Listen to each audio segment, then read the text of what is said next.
할렐루야. 오늘 이렇게 귀한 강단에 말씀 전하게 되어 굉장히 영광스럽습니다. 목사님께서 앞서 말씀해 주셨듯이 저는 미국하고 캐나다에서 이민 목회를 한 15년간 하다가 2022년에 세린교회에 부임했습니다. 한국과 한국 목회가 익숙하지 않은데 우리 이병수 목사님께서 종종 불러주셔서 맛있는 것도 사주시며 잘 적응할 수 있도록 도와주셨습니다. 제가 우리 안양노예에 많은 목사님들 이제 조금씩 알아가지만 참 가까이 지내는 형님 같은 목사님이셔서 이렇게 귀한 강단에 제가 설 수 있어서 굉장한 무게감을 가지고 지금 말씀을 전하려고 합니다. 하나님께서 저와 여러분 사이에 이 시간 큰 은혜 주실 줄 믿습니다. 점심 드시고 좀 나른하지 않으십니까? 우리 옆에 분에게 정신 바짝 차립시다 한번 얘기합시다.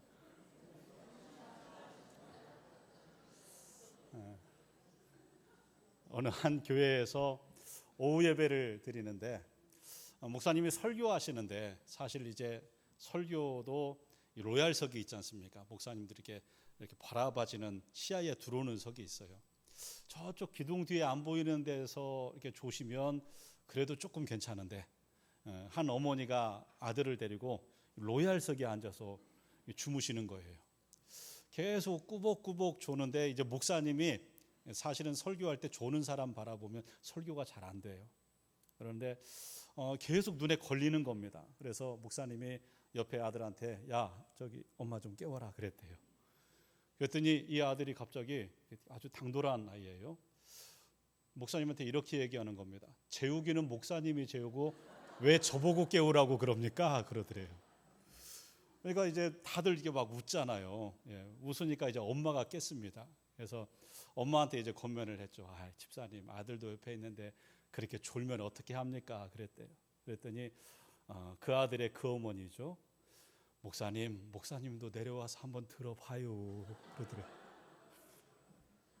좀 피곤한 시간이지만 이 시간 졸음의 영이 가득한 게 아니라 지혜와 총명의 성령이 가득한 시간 되기를 축복합니다. 중세교회의 한 수도원에서 있었던 이야기입니다. 원장 수도사님이 항상 준비를 철저히 하라 강조하셨던 분이에요. 저도 신학교 다닐 때 한 교수님께서 목회자는 준비를 항상 철저히 해야 됩니다. 첫째는 어디 가나 말씀 전할 준비를 해야 됩니다. 두 번째는 복음 들고 어디든지 갈 준비를 해야 됩니다. 세 번째는 예수의 이름으로 핍박받을 준비를 해야 됩니다 하신 그 말씀이 기억이 납니다. 이 원장 수도사님도 항상 준비를 철저히 해라. 설교 준비를 언제든지 해라. 언제든지 할 수 있도록 해라 강조하셨던 분이에요. 수도원에서는 매일 채플 예배가 있습니다. 하루는 수도원 원장이 예배를 인도하기 위하여 말씀을 전하기 위하여 강단에 딱 서셨는데 갑자기 무슨 생각을 하셨던지 이렇게 생각하다가 수도원 수많은 원생들 중에 한 사람을 가리키는 거예요. 자네. 이 수도사가 갑자기 자기를 지명하니까 깜짝 놀랐죠. 자네 앞으로 나오게. 자네가 오늘 설교하게 그러는 거예요. 수도사가 얼굴 표정이 어두워집니다. 강단으로 올라옵니다. 고개를 푹 숙였다가 고개를 듭니다. 설교 준비가 안 된 거예요. 고개를 들고 갑자기 다른 수도사들에게 이렇게 질문을 합니다. 여러분, 제가 오늘 여러분들에게 무슨 설교할 줄 아십니까? 그러는 거예요. 알겠어요? 모르겠어요? 모르죠. 다른 수도사들이 다 모릅니다. 그랬대요. 그러니까 이 수도사가 갑자기 이렇게 말하는 겁니다. 저도 모르겠습니다. 그러더래요. 원장 수도사가 화가 나서요. 그날 이 젊은 수도사를 불러다가 엄청나게 혼을 냈습니다. 자네 어떻게 그럴 수 있는가? 항상 설교할 준비를 하라고 하지 않았는가? 다음 날이 되었습니다. 수도원은 매일 예배를 드립니다. 원장 수도사님이 설교하기 위하여 강단에 올라오셔서 설교를 다 하려고 하시다가 눈이 누군가와 마주쳤어요. 어제 그 수도사. 자네 앞으로 나오게 그러는 거예요. 그런데 이 수도사가 어제보다 더 황당하다는 표정으로 앞으로 나옵니다. 자네 오늘 자네가 설교하게. 원장 수도사는 혼을 냈으니까 분명히 다음 날은 설교 준비를 했겠지 하고 이 수도사를 불렀어요. 그런데 이 수도사 표정이 더 곤란하다는 느낌이에요. 설마 어제 혼났는데 오늘날을 다시 부를까? 아마 그렇게 생각했던 거예요. 강단에 오르더만 고개를 또 숙이더만 또 고개를 들고 얘기합니다. 여러분, 제가 오늘 여러분에게 무슨 설교할 줄 아십니까? 그래요.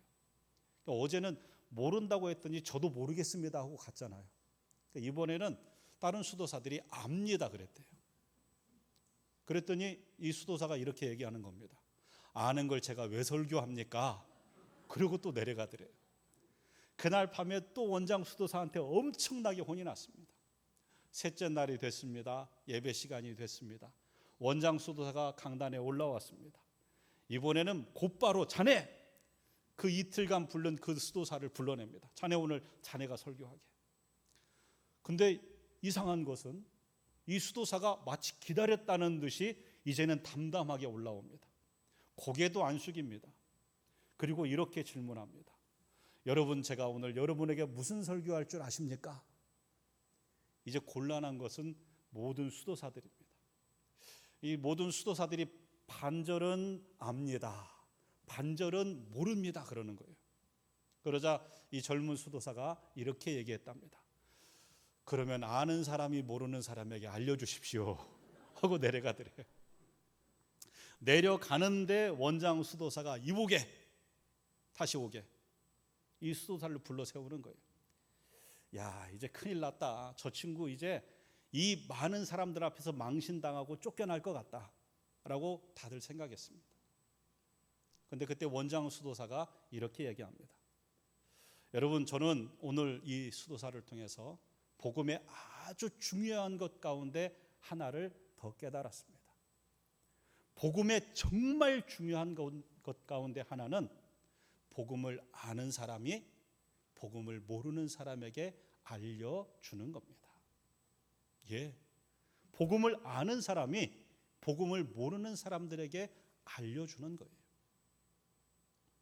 제가 미국에서 사역할 때 2017년에 목포에 우리 교단에 있는 빛과 소금 교회라는 교회가 있는데요.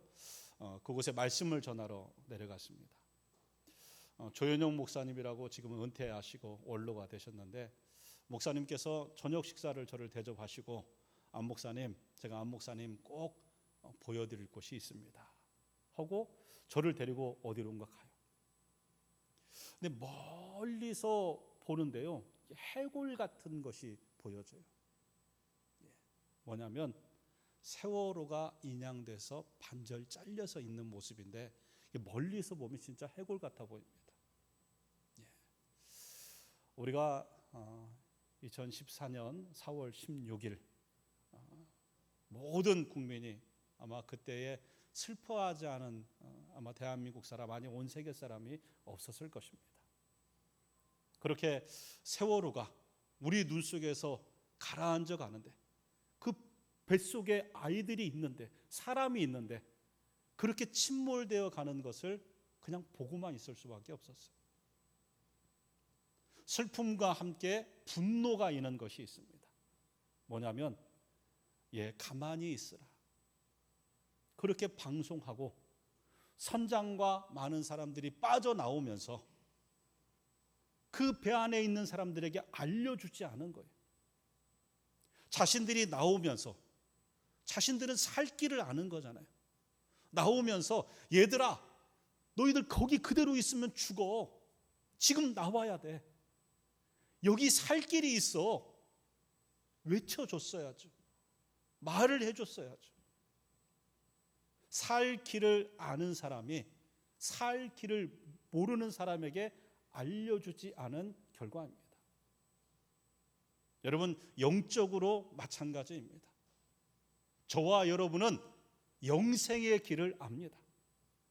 이 땅의 삶이 전부가 아니고 이 땅 이후에 영원한 하나님 나라가 있는 줄 우리는 믿습니다. 예수 그리스도께서 이 땅에 오셔서 자기의 육체를 찢어 그 하나님 나라를 우리에게 열어주셨습니다. 우리는 그 생명의 길을 압니다. 그런데 우리 주변에는 아직 그 생명의 길을 모르는 수많은 사람들이 있습니다. 여러분, 우리가 오늘 영적으로 세월호 선장 같은 모습으로 살아가고 있지는 않습니까? 나만 구원의 길을 알고 나만 살겠다고 나오고 있지는 않습니까? 이 땅에 생명이 있는 우리 모두에게는 사명이 있습니다.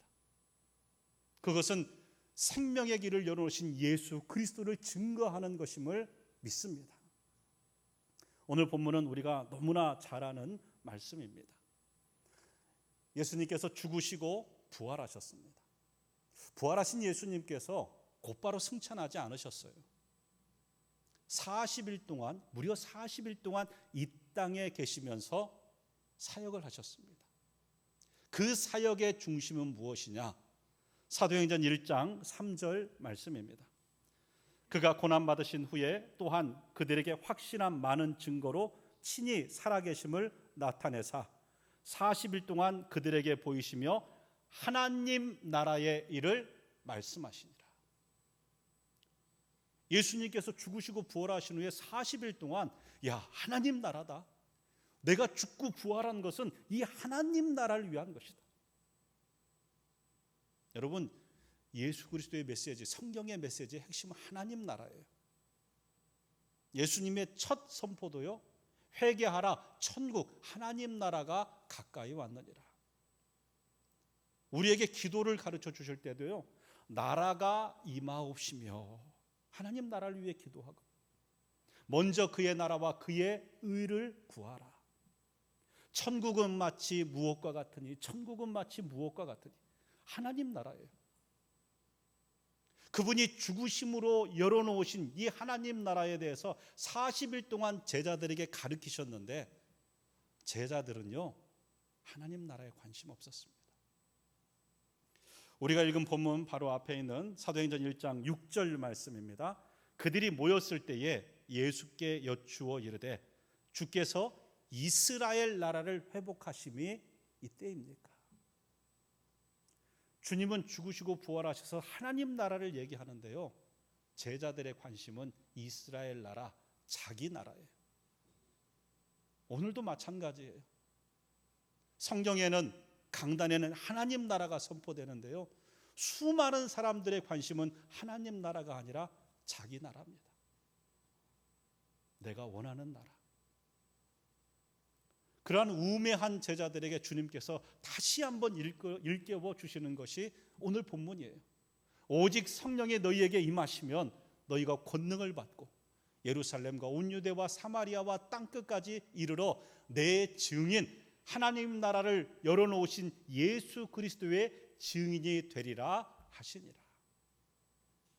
여러분, 이 말씀 그대로 아멘으로 받아들여서 예수의 증인으로 살아가는, 하나님 나라의 증인으로 살아가는 우리 모두가 될 수 있기를 소망합니다. 증인의 삶을 살기 위하여 두 가지 중요한 것이 필요합니다. 하나는 메시지입니다. 무엇을 증언할 것인가? 예수 그리스도의 십자가와 예수 그리스도의 부활입니다. 요한복음 3장 16절 말씀처럼 하나님의 세상을 이처럼 사랑하사 독생자를 주셨으니 이는 저를 믿는 자마다 멸망치 않고 영생을 얻게 하려 하십니다. 우리가 메시지를 압니다. 그런데 이 메시지만큼 중요한 것이 있습니다. 바로 메신저입니다. 메신저. 아주 중요합니다. 여러분, 우리가 잘 아는 양치는 소년 이야기 있습니다. 늑대가 나타났다. 첫 번째 거짓말에는 사람들이 동요합니다. 두 번째도 동요합니다.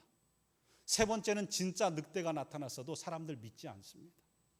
왜요? 메신저가 잘못되었기 때문에. 메신저를 신뢰하지 않기 때문에. 메신저가 중요합니다. 안 믿는 사람들은요, 성경을 보지 않습니다. 예수 안 믿는 사람들은 성도를 봅니다. 믿지 않는 사람들이 성경 읽어 하나님 알려고 하지 않습니다. 믿지 않는 사람들이 성경을 보며 교회를 알려고 하지 않습니다. 내 주변에 있는 성도를 보고 하나님과 교회를 판단합니다. 이 시대에 정말 우리가 중요하게 생각할 것은 메신저인 내가 어떠한가입니다. 예수 복음을 전할 만한 메신저로서의 삶을 살아가고 있는가? 여러분, 우리가 메신저로서의 삶을 살 수 있도록 도우시는 분이 오직 성령이 너희에게 임하시면 성령 하나님이신 줄 믿으시기 바랍니다. 성령께서 하시는 아주 중요한 일들이 있습니다. 먼저는 성령께서는 우리를 예수 그리스도를 구주로 고백하게 합니다. 고린도전서 12장 3절 말씀입니다. 우리 한 목소리로 같이 한번 읽어볼까요?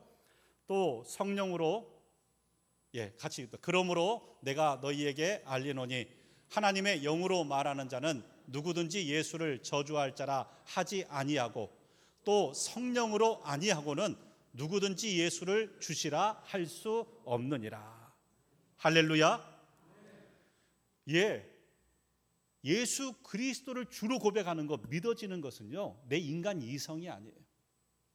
성령의 도우심의 역사입니다. 2000년 전에 십자가에서 죽은 한 젊은 청년의 죽음이 나를 위한 죽음으로 고백되어지는 것은요, 그 죽음에 대한 이야기에 슬퍼하고 감사할 수 있는 것은요, 성령의 역사입니다.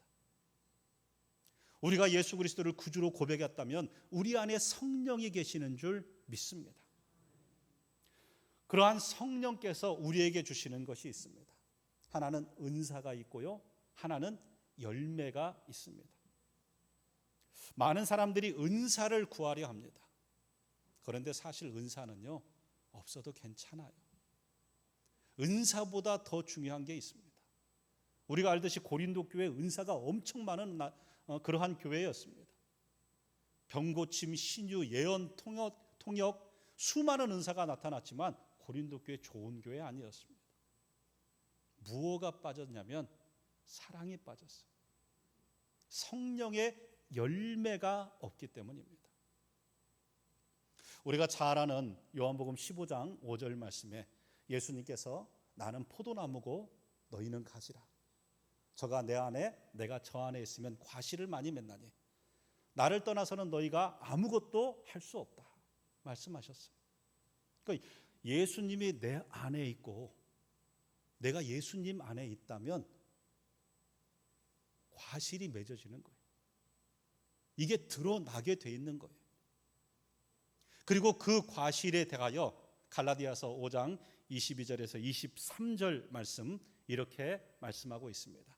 우리 한 목소리로 읽습니다. 오직 성령의 열매는 사랑과 희락과 화평과 오래 참음과 자비와 양선과 충성과 온유와 절제니 이 같은 것을 금지할 법이 없느니라. 할렐루야. 예수가 내 안에 있고 내가 예수 안에 있으면 분명히 맺어지는 것이 있어요. 신앙은 추상적인 것이 아니에요. 내 삶에 드러나는 것이 있어요. 이전에는 참을 수 없었는데 예수님 때문에, 예수가 내 안에 있기 때문에 참아지는 겁니다. 이전에는 절제할 수 없었는데 내가 예수 안에 있기 때문에 절제하는 겁니다. 뺀질뺀질 돌아다녔는데 예수가 내 안에 있고 내가 예수 안에 있기 때문에 충성하게 되는 겁니다. 구체적이고 실천적인 열매가 맺어지는 거예요. 이게 증인 메신저입니다. 우리가 남들과 똑같이 살아가는 것 아닙니다. 성령의 열매 맺는 삶을 살아야 됩니다.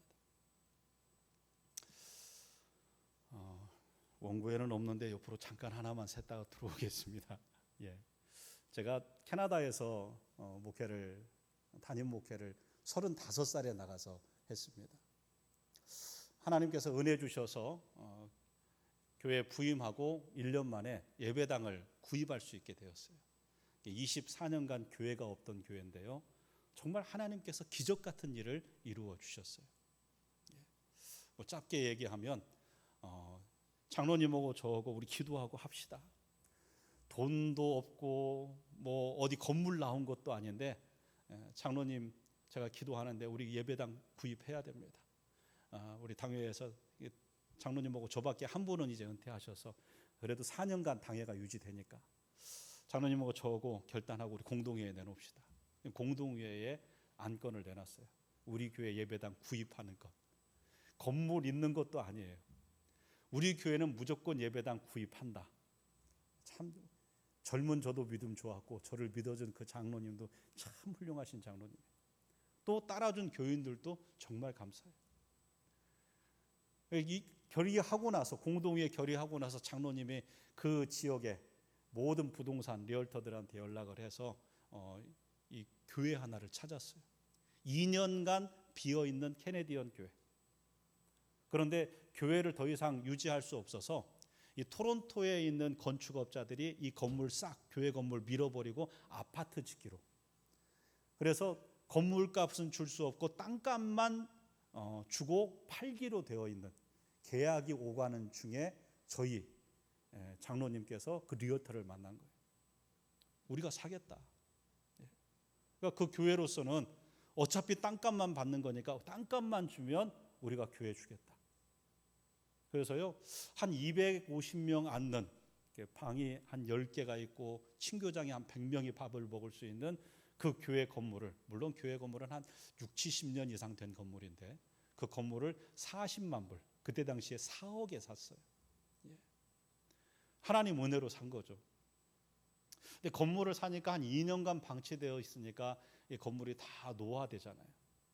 그래서 리모델링을 하는데 리모델링 위원회를 조직해서 하는데 한 집사님이 계속 이 뭔가 회의를 하면 딴지를 걸어요. 옆에 사람들을 상처를 줘요.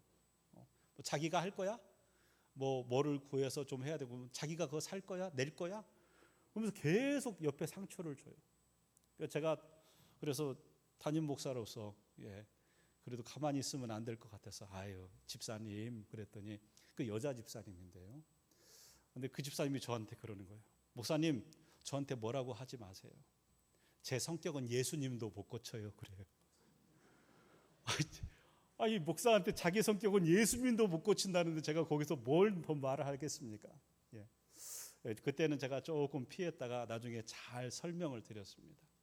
여러분 그런 말씀을 드렸어요. 우리 모두가 다 성격은 있습니다. 타고난 성격은 다 있어요. 사람은 반응하는 거예요. 그의 반응이 성격이에요. 그런데 사회적으로 존경받는 사람은 성격으로 살지 않습니다. 야, 저분 인격이 참 훌륭해. 자기 성격을 잘 다듬어서 인격으로 살아가요. 그런데 우리 성도는요, 성격, 인격을 뛰어넘어서 성령의 열매로 살아가는 줄 믿습니다. 예수가 내 안에 있어서 참는 거예요. 내가 예수님 때문에 절제하는 거예요. 내가 예수를 위해서 희생하는 거예요. 이게 메신저의 삶입니다. 이러한 성령의 열매 맺고 예수 그리스도의 복음을 전하는 삶을 우리가 어디서 살아야 되냐?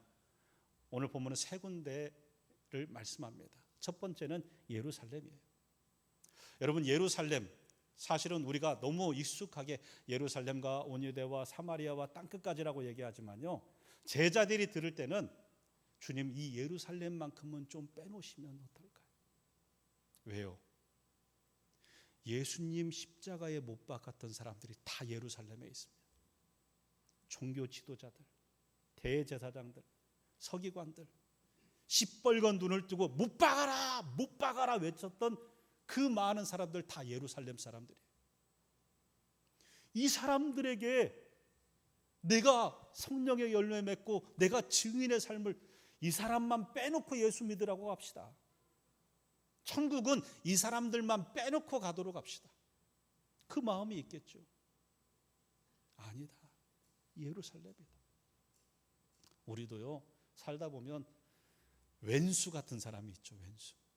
야, 저 사람만 안 보고 살았으면 좋겠어. 심지어는요 교회 안에 나를 사랑하는 사람이 그렇게 많아도요 정말 한 사람 때문에 교회 떠나는 경우도 있습니다. 그 왼수 같은 사람. 야, 저 사람하고는 나 같이 신앙생활 안 하고 저 사람은 예수 안 믿으면 좋겠어. 근데 그들 앞에서 성령의 열매를 맺어라. 그들 앞에서 예수의 복음을 증거해라. 이게 주님의 간곡한 부탁의 말씀입니다. 1955년에 미국의 5명의 청년이 남미 에콰도르로 들어갑니다.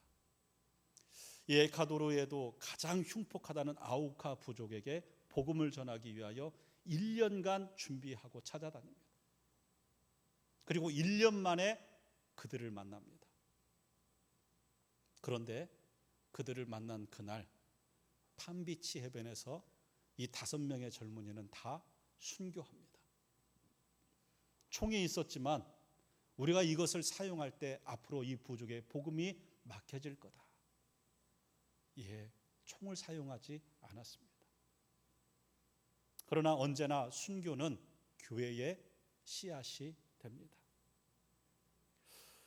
미국에서 대서특필을 되었습니다. 이게 무슨 낭비인가? 왜 우리 젊은이들이 이렇게 모르는 곳에 가서 헛되이 죽어야 되는가? 그 짐 엘리엇 선교사님의 부인이 얘기합니다. 아닙니다. 우리 남편은 바로 이 일을 위하여 그곳에 간 것입니다. 이 선교사님들의 부인이 간호학을 공부합니다. 그리고 간호사가 되어서 남편을 죽인 아우카 부족을 찾아갑니다. 이 부족 사람들은요, 여자를 죽이는 것은 창피하고 부끄러운 일로 생각해서 이 선교사 부인들을 죽이지 않습니다. 그런데 때마침 이 부족에게 전염병이 옮아요. 선교 본부에서 선교사 부인들 보고 나오라고 했지만 아닙니다. 이들과 함께 하겠습니다. 정성껏 그들을 치유하여 줍니다. 그 치유 사건을 통하여 이 부족이 회심하게 됩니다. 그러니까 선교사님의 죽음의 사건과 선교사 부인의 사랑의 헌신을 통하여 이 부족 전체가 예수 그리스도를 영접하게 됩니다. 그리고 그 부족 가운데 키모라는 그러한 추장은요, 이 부족 중에 가장 먼저 예수를 믿고 목사가 됩니다. 목사가 된 키모가 선교사의 자녀들, 그러니까 자신이 찔러 죽인 그 선교사 자녀들을 그 선교사님들이 죽은 팜비치 해변에서 세례를 베풉니다. 그리고 이 모든 사건을 선교 대회에 보고하게 돼요. 많은 사람들이 그 소식을 들으며 그 선교사 부인들의 헌신을 감사했습니다. 영화 엔드 오브 스피어스라는 영화가 있습니다. 우리 한국어로는 창끝이라는 영화인데 여러분들이 한번 보시면 좋습니다. 마지막에 보면 아버지를 찔러 죽인 추장과 선교사 아들이 선교사가 되어서 함께 미국에서 쇼핑하는 그러한 모습이 실제 모습이 나옵니다. 원수 같은 그들일지라도 예수 그리스도의 명을 받아서 사랑으로 그들을 복음화 시켰던 믿음의 사람들이 있습니다. 우리는 그만하지 않지 않습니까? 여러분, 여러분들의 예루살렘에 여러분들이 증인의 삶을 살아가시기를 부탁드립니다. 두 번째는 사마리아입니다. 여러분, 사마리아는 가깝고도 먼 곳입니다. 원래 이스라엘 한 나라지요. 그런데 북이스라엘, 남유다로 나눠지고 북이스라엘의 수도가 사마리아입니다. 북이스라엘이 아수르에 의하여 멸망합니다. 아수르 사람들은요, 북이스라엘 사람들이 아브라함의 후손이라는 그 자랑스러운 선민의식을 깨뜨리기 위해서 혼혈 정책을, 피를 섞어요. 아수르 남자와 이스라엘 여자, 아수르 여자와 이스라엘 남자를 관계를 하게 해서 피를 섞어버립니다. 그러니까 이 남쪽의 유대 사람들은요, 저 사마리아 사람들 피가 섞여진, 이제는 더럽혀진 아브라함의 후손이라고 할 수 없는 사람이라고 무시합니다. 사마리아 사람들은 무시당하는 게 기분 나쁘죠. 그래서 사실 사마리아와 이 유대는요, 가장 가깝지만 가장 사이가 안 좋습니다. 지정학적으로는 가장 가깝지만 물리적으로는 가장 가깝지만 관계적으로는 가장 먼 곳, 마음으로는 가장 먼 곳이 사마리아입니다. 예수님께서는 이 사마리아에 예수의 증인의 삶을 살라라고 말씀합니다. 우리들에게도 그런 사마리아가 있지는 않습니까? 물리적으로는 가장 가깝지만 마음으로는 가장 먼 사람. 지금은 한 7, 8년 된 것 같아요. 7, 8년 이상이 된 것 같습니다. 제가 미국에 있을 때 제가 아는 형님처럼 지내는 목사님하고 통화를 하는데요. 목사님이 저한테 그런 얘기 하셨어요. 안 목사님, 편하게 하죠. 안 목사, 내가 지난주에 교인들한테 공개적으로 사과하고 회개했네. 아니 형님 무슨 말씀을, 목사가 여러분 공개적으로 사과하고 회개할 일이 정말 큰일 아니면 없지 않습니까? 무슨 말씀을 하셨는데요? 이유는 이랬습니다. 이 목사님이 부목사 때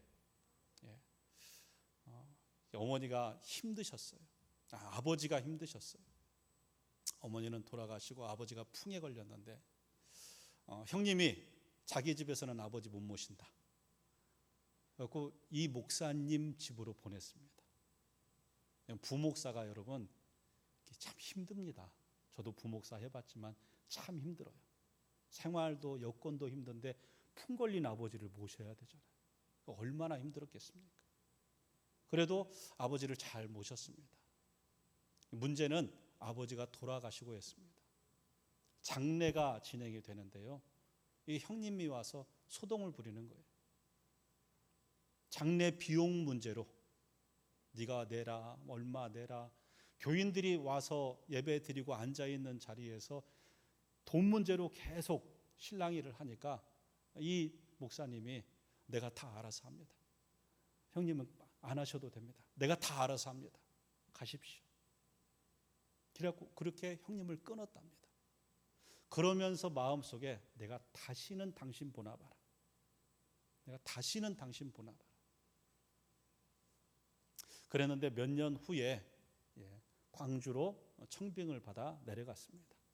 광주 봉선동이라는 곳에 아주 작은 교회로 청빙받아 가셨어요. 가서 목회를 잘 하셨어요. 그런데 목회를 하면서 어느 날 기도하는데 마음에 걸리는 거예요. 선으로 악을 이기라. 말씀을 준비하는데요. 설교가 준비가 안 되는 거예요. 악에게 치지 말고 선으로 악을 이기라. 왜 내가 이렇게 힘든가 했는데요. 그 형님이 어디 사냐면요. 광주 혹시 사시는 분이 계실지 모르지만 형님 사는 곳이 양림동입니다. 광주 봉선동에서 양림동까지는 차로 5분도 안 걸립니다. 3년을 목회하는데 내가 다시는 당신 보나봐라. 당연히 형님 볼 생각 안 하고 봐도 마주치지 않으리라 생각했습니다. 그런데 설교 준비하는데 이 말씀이 도무지 자기가 전할 수가 없는 거예요. 악에게 치지 말고 선으로 악을 이기라. 악에게 치지 말고 선으로 악을 이기라. 기도하다 견디다 못해 성령의 이끌림으로 형님 댁 찾아갔답니다. 그리고 무조건 형님 내가 잘못했습니다. 내가 잘못했습니다. 잘못한 거 없지만 잘못했습니다. 하고 형님과 회의했답니다. 그리고 나서 그 다음 주에 선으로 악에게 치지 말고 선으로 악을 이기라 라고 말씀하면서 성도들에게 얘기한 거예요. 여러분 제가 목사로서 이 교회 3년간 사역하면서 용서하십시오. 사랑하십시오. 이해하십시오. 그렇게 얘기했지만 용서 못하고 사랑 못하고 이해 못한 것이 접니다. 저희 형님이 양림동 사는데 여기서 5분 거리입니다. 그 사이에 예수 복음 전한다고 인도도 가봤고 필리핀도 가봤고 그랬지만 내 마음속에서 가장 먼 곳은 5분 거리의 양림동 형님 댁이었습니다. 거리는 가깝지만 가장 먼 곳이었습니다. 내가 어제서야 형님과 화해했습니다. 여러분 앞에 말로만 설교한 것 부끄럽고 죄송합니다. 그렇게 화해하셨답니다. 여러분 안에는 사마리아가 없습니까? 예, 여러분에게도 사마리아가 있지 않습니까? 육신으로는 가장 가까운데 마음으로는 가장 먼 곳. 여러분 오늘 주님께서 여러분에게 부탁하십니다. 너의 사마리아를 회복해라. 그 사마리아 앞에서 네가 증인이 되라. 그 앞에서 네가 성령의 열매를 맺어라. 힘들고 어렵지요. 그러나 그럼에도 불구하고 주님 십자가 붙들고 성령님 의지해서 여러분의 사마리아를 회복하는 은혜가 있기를 축복합니다. 마지막으로 땅끝입니다. 여러분, 땅끝은 어디일까요? 제가 학부 때 사실은 저는 선교사를 꿈꿨습니다. 저는 어려서부터 저희 어머니께서 딸 셋을 낳고 마지막에 저희 할머님께서 저 태어나기 2달 전에 돌아가셨는데 저희 할머니 마지막 유언이 날 때까지 날아 이거였어요. 저희 어머니께서 비장의 카드를 꺼내 들으셨죠. 하나님 주시면 제가 목사 삼겠습니다. 아들 주시면 목사로 드리겠습니다. 저희 누님, 막내 누님 이름이 인자입니다. 이 자자가 들어간 여인들은 사실은 아픔 있는 가정이에요. 딸은 여기서 끝내달라는 거예요. 예. 그래서 그 다음에 이제 목사로 하나님께서 저를 서원해서 태어난 게 접니다. 저는 어려서부터 뭐 당연히 목사가 되는 걸로 생각을 했어요. 초등학교 장래희망 목사, 중학교 때, 고등학교 때 무조건 목사죠, 목사. 그런데 목사를 꿈꾸지만 대학교 갈 때 선교사 되면 좋겠다. 선교사를 대학교 때 소망했습니다. 선교학 공부를 많이 들었는데요. 제가 가까이 지내는 선교학 교수님이 계셨습니다. 저를 참 이뻐하셨어요. 근데 하루는 선교학 수업을 이렇게 숙제를 내주셨는데 어떤 숙제를 내줬냐면 여러분이 선교지 갈 곳이라고 생각하고 그 지역을 연구해서 보고서를 작성을 하는 겁니다. 그래서 이제 어떤 나라를 가야 될지 아직은 뭐 생각이 없으니까 고민 중에 있었어요. 그런데 하루는 교수님 방에 들어갔는데 지구본 있죠, 지구본. 이렇게 돌아가는 지구본. 지구본이 눈에 딱 띄는 거예요. 그런데 그때 약간 장난기가 발동됐던지 지구본 이렇게 돌려지니까 촥 돌아가잖아요. 제 생각에 이게 촥 돌려서 딱 찍어서 찍히는 곳을 내가 선교지로 결정하자. 이 바다만 아니면 되겠다. 그렇게 생각했어요. 그리고 촥 돌려서 딱 찍었는데 어디가 나왔을까요? 캐나다가 나왔을까요?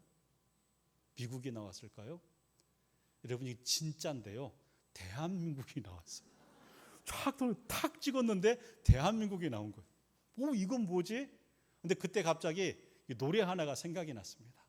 앞으로 앞으로 앞으로 앞으로 지구는 둥그니까 자꾸 걸어 나가면 온 세상 어린이를 다 만나고 오겠네. 할렐루야. 저는 복음의 선교학이 아주 중요한 걸 발견했어요. 여러분, 땅끝은요 저기 지구 반대편 아르헨티나, 브라질, 미국 이게 아니에요. 땅끝은요 내가 선 곳 앞에 예수 믿지 않는 영혼이 있다면 그곳이 땅끝인 줄 믿습니다. 내 삶의 자리가 땅끝이라는 인식이 없으면요 선교로 어딜 가도 그곳이 땅끝 될 수 없습니다. 잠깐 증인의 삶 쇼는 하고 올 수 있지만 여러분 내 삶의 자리에서 증인 삼는 게요, 살아가는 게요, 이게 쉬운 일이 아닙니다. 선교지 가서 한번 땀 흘리는 건 쉬운 일이에요. 내 직장, 내 일터, 내 가정에서 내가 증인으로 살아가는 것은 어려운 일입니다. 나의 땅끝은요, 여러분의 땅끝은요, 여러분의 일터인 줄 믿으시기 바랍니다. 여러분의 가정인 줄 믿으시기 바랍니다.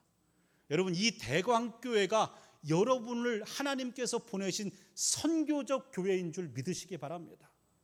이곳에서 선교적인 삶을 살지 않으면요 그 어느 곳에서도 선교적 삶을 살 수 없습니다. 내 삶의 자리, 이곳이 땅끝이구나. 나를 재직, 여러분 재직이잖아요. 교회 직원입니다. 나를 하나님께서 일꾼으로 부르셨구나. 내가 이곳에서 증인의 삶으로, 선교적 삶으로 하나님께 드려지겠습니다 라고 헌신하는 우리 사랑하는 재직들 되기를 축복합니다. 말씀을 정리합니다. 여러분, 우리는 생명의 길을 알아요. 예수 그리스도의 그 십자가 죽음으로 열어놓은 생명의 길을 알아요. 그런데 오늘 또 사망의 그늘에 앉아 죽어가는 영혼들이 있습니다. 알려줘야 됩니다. 아는 자가 모르는 자들에게 알려줘야 되는 것입니다. 그 복음을 전하는 메신저, 내가 메신저로서 합당해야 됩니다. 성령의 열매 맺는 메신저가 돼야 됩니다. 내 마음대로 성격대로 내 뜻대로 살아가는 것이 아니라 성령으로 붙들림 받은 메신저가 되기를 축복합니다. 그래서 우리의 삶의 예루살렘을 만나도, 가깝지만 먼 사마리아를 만나도, 그리고 나를 보내신 이 땅끝에서도 성령의 열매로 예수 그리스도의 생명의 복음을 증거할 수 있는 우리 사랑하는 대광교회 재직들 되기를 주님의 이름으로 축복합니다. 우리 그 결단의 마음으로 우리 이 찬양 함께 부르겠습니다. 주님 다시 오실 때까지 나는 이 길을 가리라.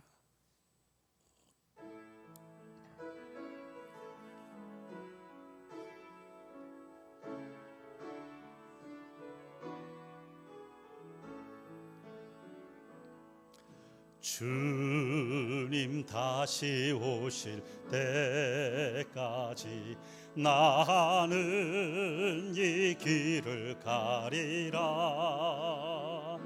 좁은 문, 좁은 길, 나의 십자가 지고 나의 가는 이 길 끝에서 나는 주님을 보리라. 영광의 내 주님 나를 맞아주시리. 주님 다시 오실 때까지 나는 일어나 달려가리라. 주의 영광 온 땅 덮을 때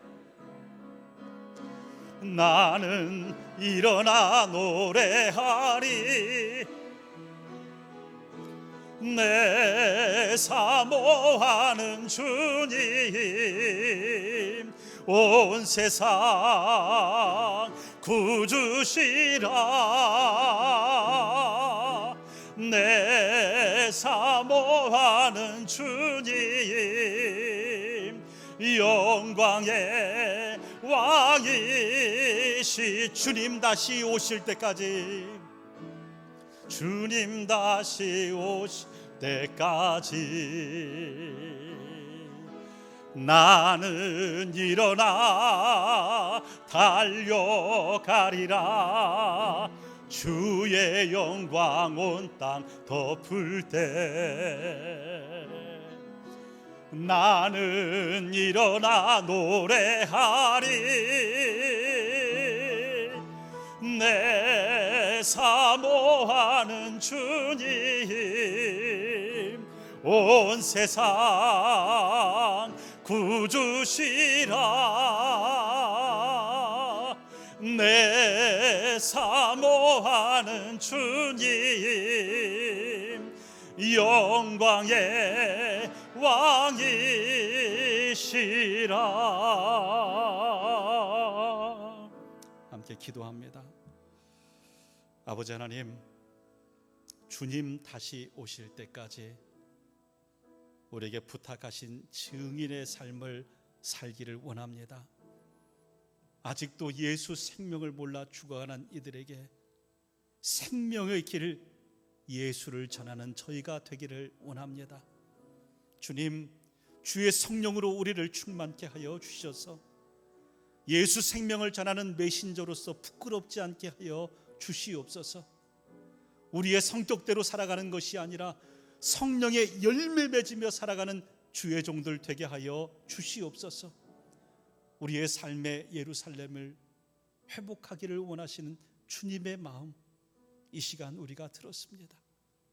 하나님, 나의 예루살렘이 회복되게 하여 주옵소서. 내 삶에 물리적으로는 가깝지만 마음으로 먼 사마리아가 회복되게 하여 주시옵소서. 나를 보내신 땅끝이 나의 일터요, 나의 가정이요, 이 대광교회임을 기억하면서 이곳에서 예수 생명을 전하는 성령의 열매 맺는 증인들 되게 하여 주시옵소서. 사랑하는 우리 대광교회 재직들이 충성하여 아버지 하나님, 하나님 나라가 확장되는 은혜가 있게 하여 주옵소서. 예수님 이름으로 기도드리옵나이다. 아멘.